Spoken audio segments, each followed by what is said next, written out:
Di Raudhah itu kan pakai aplikasi nusuk. Yang dimana setiap satu orang itu waktunya dibatasi 15 menit sampai 20 menit.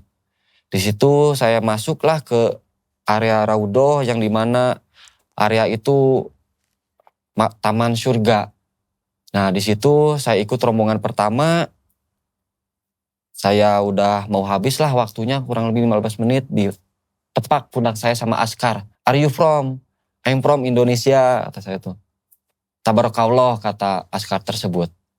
Ya udah segitu doang, tapi yang lain tuh disuruh pulang. Saya berdoa, ya Allah, saya di sini masih betah, belum tentu bulan depan, tahun depan saya bisa di sini lagi, izinkan saya di sini lama. Di situ saya masih nggak sadar, saya nggak disuruh pulang. Sedangkan rombongan saya mungkin ada 100 orangan, pulang semua. Nah masuklah rombongan kedua. Alhamdulillah ya Allah, saya di sini bisa ikut rombongan kedua. Ya saya di sini berarti masih bisa lama ya Allah, kata saya tuh.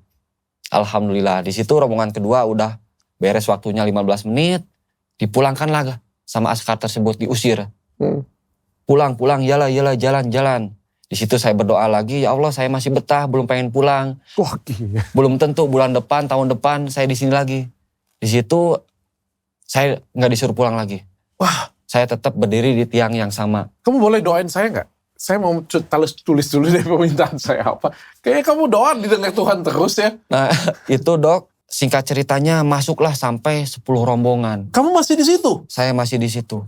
4 jam 30 menit. Bisa sholat asar, sholat maghrib. Setelah 10 menit lagi mau sholat isya. Hal yang menariknya setelah 10 rombongan itu keluar, yang saya di situ masih sendiri. Nggak ada yang nyuruh pulang, seakan-akan mereka ini kan bisa melihat, tapi seakan-akan saya itu nggak dilihat gitu loh. Padahal saya berdiri aja. Saya mikirnya kalau disuruh balik ya udah waktunya. Tapi tetap selama... Tapi nggak ada yang usir. Nggak ada yang usir sama sekali. Selama 10 rombongan doanya tetap sama seperti itu. Dan yang menariknya 10 rombongan ini yang ke-10-nya askar yang pertama nepak pundak saya. Yang nyuruh pulang. Dia nepak pundak saya waktu saya duduk. Nepak pundak. Dia kayak kaget. Geleng kepala sambil tersenyum. Kok ini orang mungkin dalam hatinya masih ada di sini. Sedangkan 3:30 itu udah saya tepak pundaknya. Di situ saya bilang, thanks for Allah, I'm stay here 4 hours ke orang tersebut. Yalah, pulang sambil senyum-senyum.